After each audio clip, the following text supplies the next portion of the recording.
Então tá, Congresso americano envia carta questionando abusos de Alexandre de Moraes. Então vamos voltar um pouquinho, né? Na sexta-feira, 21 de junho de 2024, o deputado Chris Smith, presidente da Subcomissão de Saúde Global, Direitos Humanos Globais e Organizações Internacionais da Câmara dos Deputados dos Estados Unidos, enviou uma carta ao ministro do Supremo Tribunal Federal, Alexandre de Moraes. Na carta, Smith expressou preocupações significativas sobre alegadas violações de direitos humanos e abuso de poder cometidos pelo judiciário brasileiro, com foco particular na censura e na perseguição de opositores políticos. Complicou, Silvio? Ana, a matéria seguinte, que é o comentário que a Ludmila e o Deltan Dallagnol fizeram a respeito disso, explica bastante coisa. Mas eu queria comentar uma coisa aqui, rapidinho, que bom, duas coisas. Primeiro, sim, né? O Chris Smith, né, ele é o deputado mais antigo do Congresso americano. Né? Ele foi eleito em 1980, na mesma eleição que elegeu o Ronald Reagan. Uau. Né? Eles entraram juntos. Né? Quando o Reagan entrou como presidente, ele entrou como deputado pelo quarto distrito de New Jersey. Depois, lá as eleições são a cada 2 anos, né? Porque é distrital, então rola tipo um recall, né? Então, se o político está fazendo merda, você tira ele e entra o concorrente, né? Em 82 ele disputou novamente a eleição, ganhou, né? Mas ganhou um pouquinho apertado. E aí, desde 84 até hoje, esse sujeito está sendo reeleito com mais de 60% dos votos. Desde 1984. Tá? Então, assim, ele não é um qualquer, né? Ele não é um qualquer. Ele é o típico conservador das antigas. Aí fala, apoiador do Trump. Lógico, porque o Trump é republicano, mas ele não é um MAGA. Ele é um conservador clássico, né? E ele está desde 2000, então, portanto, 24 anos, trabalhando na frente dos direitos humanos, sobretudo no combate ao tráfico de pessoa e tráfico de órgãos. Né? Ele tem uma belíssima atuação nisso, já foi premiado várias vezes por várias organizações internacionais de direitos humanos. O trabalho dele é reconhecido no mundo inteiro. E a imprensa faz o quê? Fala Chris Smith, aliado bolsonarista, dos bolsonaristas. Reduz o cara, né, o aliado do Trump. Fala, meu filho, quando o Trump estava lá comendo prostituta em Nova York, esse sujeito já era deputado. Quando o Bolsonaro estava no exército ainda, né, pulando lá de árvore em árvore, ele já era deputado federal nos Estados Unidos. Lembra quando teve aquele caso do Golden, esqueci o nome, do menino que foi sequestrado pela própria mãe lá nos Estados Unidos, trouxe o menino para o Brasil, aí ficou uma batalha jurídica de mais ou menos uns 5 anos, foi em 2005, por ali, para levar esse menino de volta ao pai, porque ele tinha a guarda da criança dela, veio para o Brasil, o menino ficou aqui vários tempos, aí eles conseguiram a guarda e o menino foi levado de volta para os Estados Unidos mais ou menos uns 5 anos depois. Né? Ele foi o articulador disso tudo politicamente. Então, assim, ele tem uma vasta experiência nisso. Né? Ele sabe do que ele está falando, ele veio para o Brasil várias vezes. Agora ele virá de novo. Né?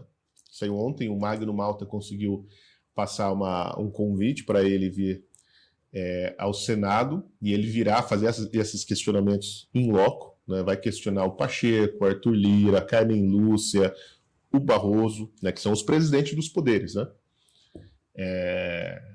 Ele virá, isso foi esse final de semana também, isso já foi noticiado. Então, assim, ele não é um qualquer, gente. Esse papo, assim, é igual quando a imprensa começou a falar do Elon Musk na treta com um bilionário, como se fosse um menino mimado que ganhou na loteria, né, um riquinho. Né, não viagem, tá? Não viagem. Veja, ele tem uma autoridade, o Chris Smith, até sobre o Partido Democrata. Todo mundo lá reconhece o trabalho do cara. Né, que ele é uma lenda dentro do Congresso. Né?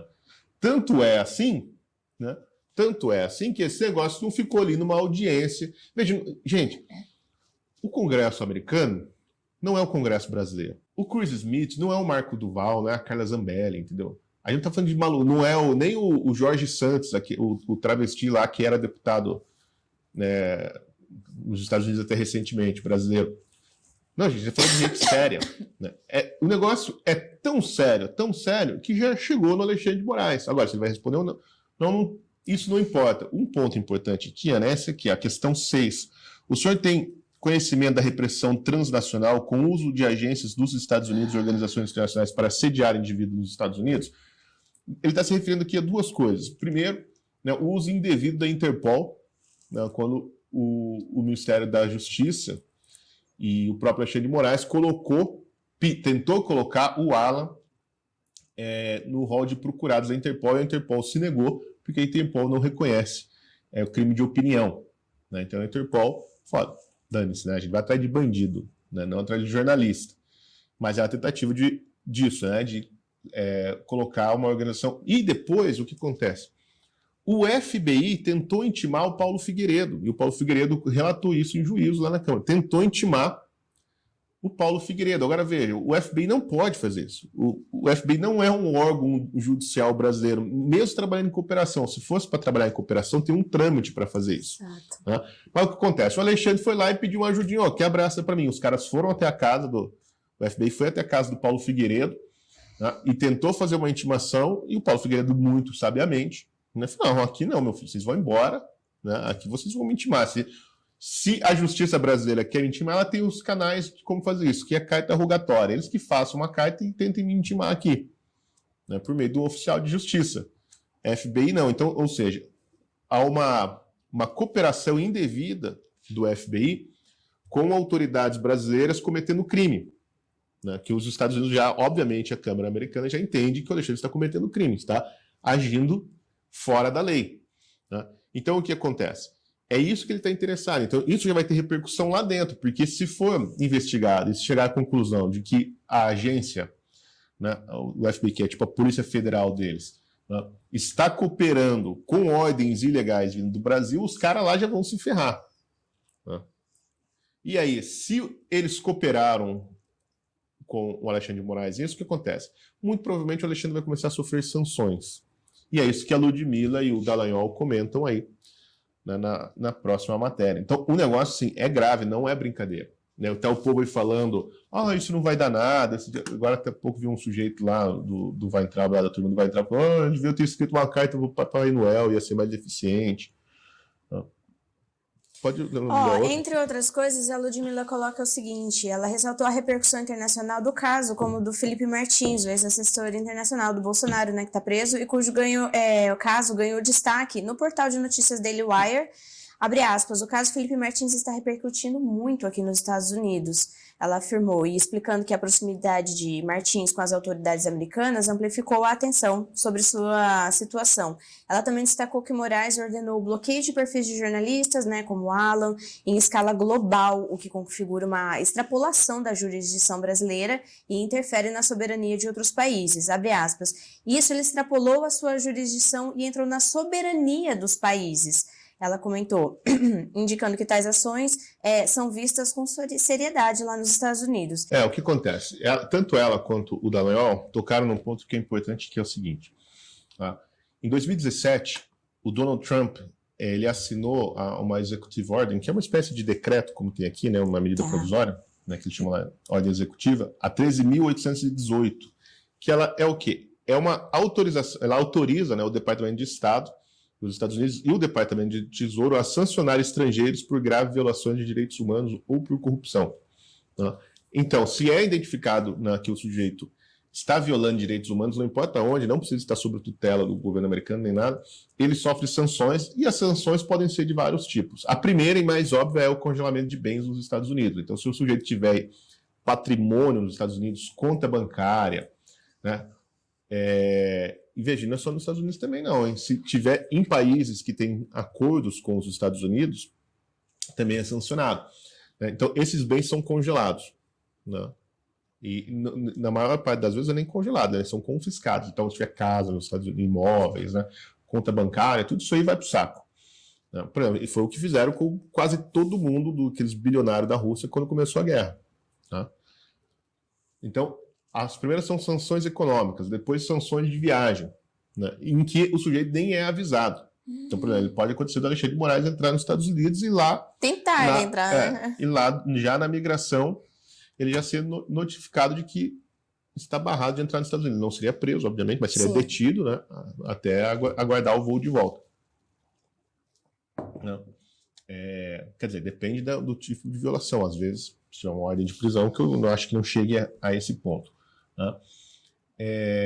Então, violações de trânsito. Também fica impedido de viajar para países que são parceiros dos Estados Unidos. Né? Então, assim, acabou, festinha em Nova York, palestrinha em Nova York, palestrinha na LID lá em Londres, né? Porque certamente seria proibido também de entrar na Inglaterra, né? Então, acabou, daí já fica difícil, né, para o sujeito. Né? Bloqueio de bens. Aí, outra coisa, proibido de ter contratos com empresas americanas. O que isso quer dizer? Por exemplo, quando você instala o Uber no seu celular, é óbvio que o Alexandre de Moraes não anda de Uber, né? Você tem um contrato com a empresa americana. A Uber ela sofre sanção, ela não pode mais prestar serviço para o sujeito que está na lista lá do Departamento de Estado. Mas, por exemplo, o Netflix, né? A Amazon Prime. O sujeito ele entrou na lista das sanções do Departamento do Tesouro, ele não pode mais ter contrato com essas empresas, mesmo que ela está atuando no Brasil, porque é uma empresa americana, né? Aqui só tem a filial. Então o sujeito não pode mais comprar na Amazon, não pode mais assistir o Netflix dele. Né? Tem que pedir para a filha, né? Ô filha, compra aí o troço. Mas ele mesmo perde. Né? Banco, por exemplo, se tiver conta em algum banco americano, acabou. Então, assim, é transformar a vida do sujeito do inferno. Isso vai acontecer? Não sabemos. Né? Há uma possibilidade grande, né? Está caminhando para isso. Sobretudo se os Estados Unidos, se o Donald Trump vencer as eleições. Por exemplo, né, houve coação de empresas americanas. Veja, não é porque está o Biden lá. Né? Nada disso, sim, tem menor importância política externa, quem é o presidente. Né? A lei lá funciona. Então, se o sujeito coagiu empresas americanas, se isso ficar demonstrado, como já está demonstrado, mas precisa, né, ter um processo legal, o Alexandre tem essa oportunidade de se defender, se ficar provado que ele coagiu empresas americanas, ele vai sofrer sanções. Tá? E ele coagiu o Rumble, ele coagiu o Twitter, ele coagiu a Uber, que entregou dados de geolocalização para o STF, ele coagiu a Meta, ele coagiu o Telegram, mas o Telegram é russo, né? Não é americano, então é outro problema. Então, o sujeito está muito, muito enrolado. A imprensa está tentando fingir assim que é coisa da Carla Zambelli, sabe? Assim, tipo, é desses maluquinhos, é o pendrive do Marcos Duval. Está tentando dar assim a mesma equivalência, tá tentando equiparar uma coisa com a outra. Assim, não é, gente. Isso aqui é sério. Né? Isso aqui é sério. Ele está sendo tratado, né, o Alexandre de Moraes, como qualquer um desses tiranetes do leste europeu, esses milionários russos, etc. Né? Ele está sendo tratado como um bandido. Ele está sendo investigado como bandido. Não estou dizendo que ele é, né, nem que já foi decidido que ele é, mas é assim que ele está sendo investigado, como qualquer, sei lá, ditador, né, africano que está sofrendo um processo por violação de direitos humanos. Essa é a situação do Alexandre de Moraes hoje. Né? Pode dar alguma coisa? Pode dar coisa muito grave. Dará? Não sabemos. Agora sim. Essas coisas, como bem chamou a atenção a Ludmilla, elas não são construídas da noite para o dia. Tá? Há um processo. Então as pessoas ficam lá esperando, porque os caras não são isso, são aquilo, né? Estão vendendo ilusões, etc. O que esse pessoal está fazendo, né? E quem é esse pessoal? É a própria Ludmilla, é o Paulo Figueiredo, é o Alan, né? Mais alguns exilados que estão lá. Monark. Né? O Monark nem tanto, mas que está atualizado. O Eduardo Bolsonaro, o Marcel Van Hatten, né? São pessoas que estão direto nos Estados Unidos fazendo a articulação entre essas coisas, porque isso não é simples de fazer. Juntar as pessoas, convencer os americanos de que o negócio existe, conversar igual. A própria Ludmilla fala, às vezes eu tô lá no CIPEC, tô falando do Alexandre de Moraes, e fala, mas o Alexandre de Moraes pode fazer isso? Ela fala, claro que não, meu filho, esse é o ponto, né? E isso aí é o problema, ele não pode fazer. Né? É isso que caracteriza uma ditadura, o sujeito está fazendo coisas que está acima da lei. Né? Vejam, uma república se caracteriza a existência da lei e a obediência da lei por todos. Isso que faz uma república. Uma democracia é outra coisa. Uma democracia é uma corrupção. Né? Mas as formas de governo republicana, né, se caracterizam pela obediência à lei. Ninguém está acima da lei. Nem mesmo o judiciário. Não existe ninguém acima da letra da lei. Então, quando o Alexandre de Moraes fala uma coisa que é indevida, as pessoas não devem cumprir, porque, como é o argumento do Elon Musk. Não é porque ele falou que eu vou fazer, é óbvio que é uma ilegalidade. Né? Veja, o Alexandre de Moraes não é a lei, embora ele acredite que seja. Né? E age como. E a Polícia Federal também acredita que o Alexandre de Moraes seja a lei. Mas ele não é a lei. Então ele precisa obedecer a lei. Quando ele desobedece a lei, ele cria leis da sua própria cabeça. Né? como esse negócio, por exemplo, da mulher do Lira. Por que ele está decidindo? O Lira tem foro privilegiado, certo? Só que, veja, o foro privilegiado é para réus. O sujeito, quando ele tem foro privilegiado, ele só pode ser réu no STF, ele não pode ser réu em primeira instância. Então, veja, agora, como ele não é réu na ação do Alexandre de Moraes, o réu é a mulher dele, ela não tem foro privilegiado. Por que o Alexandre de Moraes que está decidindo isso? Que mandou censurar a Folha de São Paulo, a Mídia Ninja, todas essas porcarias? Teria que ser um juiz de primeira instância, né, onde o Lira tivesse feito a queixa contra ela, aberto um processo civil contra a Folha, etc. Deu o juiz lá da primeira instância que deveria decidir. Não o Alexandre de Moraes, mas ele ligou para o Moraes e resolveu tudo ali entre amigos e o Moraes atuou. Então, assim, o STF pode julgar uma pessoa por calúnia sem foro privilegiado? Não, isto é ilegal, é patentemente ilegal, é claramente ilegal, está em letras garrafais da Constituição, isso é ilegal. Olha, não tem...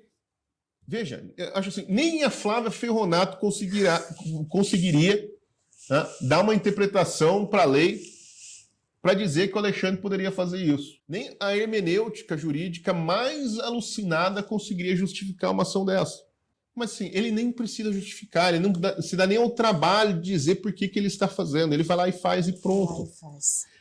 É obviamente ilegal. É um negócio que era pro... Veja, não é assim que isso é para dar impeachment. Não é que o negócio que o Pacheco tinha que pautar o impeachment. É para impeachmá-lo e colocá-lo na cadeia. Porque isso não é só ser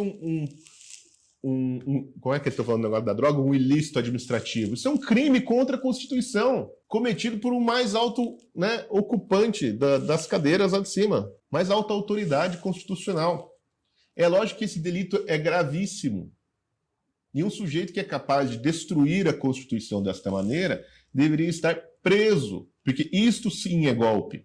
Então não é só o caso de impeachmá-lo, é tirá-lo do cargo de juiz do Supremo Tribunal Federal e abrir um processo crime contra ele. É óbvio, dá a ele o direito de se defender, né? Ninguém precisa jogar ele na cadeia preventivamente, como ele fez com o Felipe Martins, e esquecê-lo lá, embora certamente a população ficaria muito feliz se isso acontecesse. Mas numa república, as pessoas têm que ser tratadas de acordo com os seus direitos e não com a vontade vingativa da população, né? Então tem que ir lá, passar pelo processo legal, ter o direito de se defender. Se ele estiver obstruindo as investigações, então aí sim ele sofrer algum tipo de medida de restrição, né? Meter uma tornozeleira eletrônica nele, não ia ser ruim de ver, né? Aí sim, mas é óbvio que ele tem que passar por um processo, né? E deveria, na minha opinião, ser condenado e ser preso, né? Porque obviamente... É muito claro o que ele está fazendo. Só que ninguém fala. Agora começaram a falar. Agora esses portais jurídicos, assim, Migalha, Consultor Jurídico, aquele outro lá, o esqueci. Sei lá, nem lembro mais desses sites aí. Agora eles estão começando assim. É verdade. Tem alguns abusos. Olha, não, aí tá demais. E o caso do Felipe Martins, né? Que tá pegando agora, o Daily Wire publicou semana passada uma matéria sobre o Felipe Martins, né, contando todo o caso. E aí o que acontece? Foi para o Trend Topics nos Estados Unidos. Foi a matéria mais lida por 2 dias no Daily Wire e bombou dos Estados Unidos, todo mundo está falando disso. Então o que acontece? Para isso acontecer, você tem que ter esse trabalho de formiguinha, né, do sujeito que vai lá e pega a notícia e vai e conversa com o parlamentar, daí vai no CIPEC e conversa com jornalistas, influenciadores, políticos, que daí vai como o Paulo Figueiredo, que sempre vai lá na Heritage Foundation, conversa com os intelectuais conservadores, explica o caso.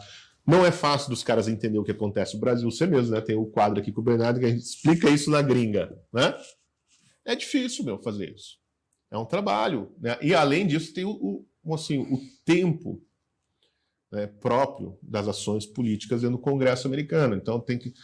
convoca uma audiência, aí, né, a comissão que vai estudar o caso, aí manda a carta, responde. Então tudo é um processo. Mas isso é feito graças à articulação desse pessoal.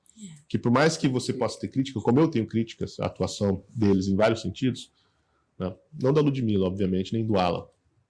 Né? Ou de coisas que eles falaram, né, no passado. Por exemplo, né, eu acho assim, o que o Paulo Figueiredo fez com relação àquela, toda aquela bobagem sobre generais, confia nos generais, eu sei o que eu estou falando, tenho notícias, eu tenho informações privilegiadas, etc. Sabe? Eu acho que aquilo foi uma irresponsabilidade que ele não deveria ter feito, e já que fez, ele deveria se desculpar, né, porque ele estava, obviamente, enganando uma série de pessoas, né, dando falsas esperanças. Então, talvez, eu acho assim, hoje, eu acho, depois do que eu vi já ele falando, que ele próprio foi usado, né, pelo serviço de desinformação do Exército para participar dessa psyop gigante que foi o 8 de janeiro. Né? Eu acho que ele foi usado. Né? Então eu acho que ele estava ali na sinceridade, repassando para frente as mentiras que contavam para ele, meio também com esperança, às vezes empolgado, né? Achando que de fato ia dar certo, então não tinha um olhar muito crítico. Né? Então eu acho que o que ele fez foi grave. Né? A participação dele naquele movimento. Né? Ajudou a instigar, ainda mais falando da e era Jovem Pan, óbvio, né? Da Jovem Pan, e era óbvio, pelo menos para mim era muito óbvio, né, o que o Exército Brasileiro estava fazendo. Né? Eu falei disso várias vezes na rede. Assim, isso é uma operação psicológica como se jamais foi visto no Brasil, e o final vai ser o quê? Vai ser gente doente, suicídio, nego maluco, tem várias histórias. E apanhou né? um monte por falar essas coisas, né? Assim, eu sei o que estava acontecendo. Né? Todo mundo sabia. Né, o que estava acontecendo. Mas, enfim. Mas, isso tudo, o que as pessoas falaram, deixaram de falar no passado, por exemplo, o Marcel Van Hatten votou contra o Bolsonaro lá atrás, não sei o quê. A Marina Helena falou mal do Bolsonaro, falou que o Bolsonaro não sei o quê. Mas, gente, tudo isso não importa mais. Né? Agora, sim, então, criticando o Fernando Schuller, porque ele escreveu, mas só agora você está falando? Quanto tempo? Falei, meu filho, deixa eu explicar. A direita não está em condição de abrir mão de aliados. Você não entende isso? Se o Sakamoto começar a falar mal do Alexandre de Moraes agora, como eles já falavam no passado, como o próprio José Dirceu falava no passado, você vai achar ruim? Qual é o maior problema do Brasil hoje? Chama-se Alexandre de Moraes. Aí você vai achar ruim porque o sujeito que está falando não é da direita, truzão, né? Ou porque ele falou umas coisas lá durante a eleição que eu não gostei. Né? Veja, tudo isso é frescura. Tudo isso aí é frescura. E por frescura nós não podemos perder o país.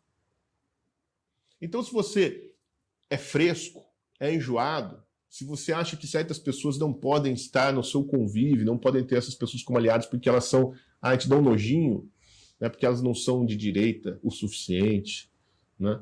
Ou porque elas falaram bobagem, ou porque elas não amam o Bolsonaro como você ama, né? Ou porque ela está no outro partido, ou porque o sujeito é corintiano, né? Ou porque, sei lá, você não gosta do ego dele, tem um ego inflado. Então, meu filho, não importa. Então, se você tem esse problema, então sai fora você. Né? Vá fazer outra coisa, porque você não entendeu a gravidade pela qual o país está passando. Você não compreendeu o tamanho do inimigo que a sociedade brasileira tem.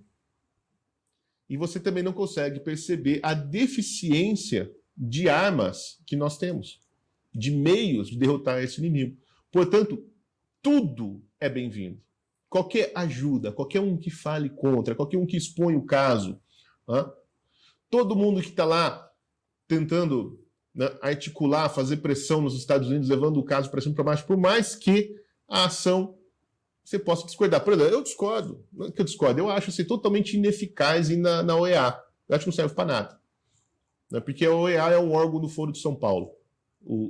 A Corte Interamericana de Direitos Humanos da OEA é um órgão do Foro de São Paulo. E lá não serve para nada. O tal do Pedro Vaca, que está lá, é um comunista de quatro costados, né, empregadinho do Foro de São Paulo, não vai fazer nada. Mas eles acham que tem que ir. Então, beleza, cara, vão lá. Né? Vão lá e façam. Algum resultado pode ter, pelo menos pode dizer, fui na OEA. Né? Ninguém vai poder falar lá na frente, mas vocês nem levaram o caso para a OEA. Falo, não, tá lá na OEA. A OEA não vai fazer porra nenhuma, mas tá lá. Então, assim, eu acho que é ineficiente. Mas eu vou ficar jogando pedra nos caras por causa disso? Não. Tem que fazer, assim, qualquer coisa agora, nesse estágio que nós estamos, é importante. Sim. Não estamos, né, numa situação que é possível abrir mão de ajuda.